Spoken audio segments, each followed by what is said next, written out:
경찰의 인권침해 사건을 조사한 진상조사위원회가 경찰의 과잉 진압 때문에 백남기 농민이 사망했다고 최종 판단했습니다. 경찰이 2015년 민중총궐기 집회 주최자에게 제기한 손해배상 소송도 취하하라고 권고했습니다. 취재기자 연결합니다. 조은지 기자.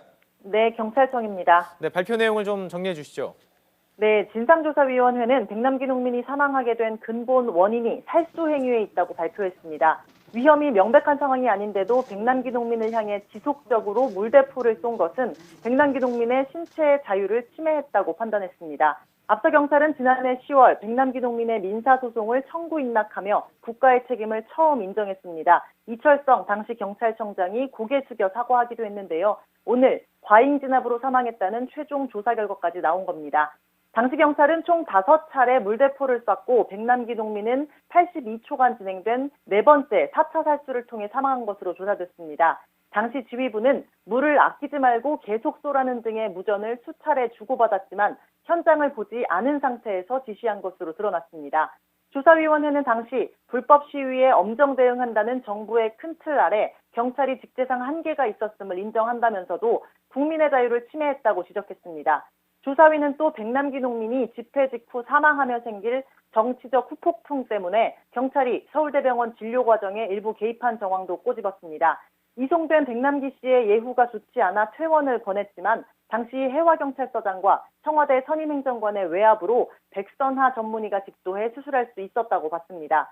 백남기 농민의 사망 이후 영상에 등장한 이른바 빨간 우이 시민이 때려서 숨졌다는 논란이 있었는데요. 경찰은 빨간 우이에 대한 내사를 착수해 구체적인 신원까지 파악했던 것으로 드러났습니다. 백 씨에 대한 부검영장이 기각되자 이튿날 빨간 우이에 대한 사회적 논란이 있다며 가격 가능성을 제기해 부검영장을 발부받은 것으로 드러났습니다. 손해배상 소송을 취하하라는 권고가 눈에 띕니다. 어떤 배경에서 이루어진 조치죠? 네, 경찰은 2015년 11월 14일 열렸던 당시 민중총궐기 집회 주최자에게 총 3억 8,700만 원 상당의 손해배상 청구 소송을 제기했습니다. 현장을 진압하다 다친 경찰 90여 명의 치료비와 버스와 캠코더 등의 수리비 명목이었는데요.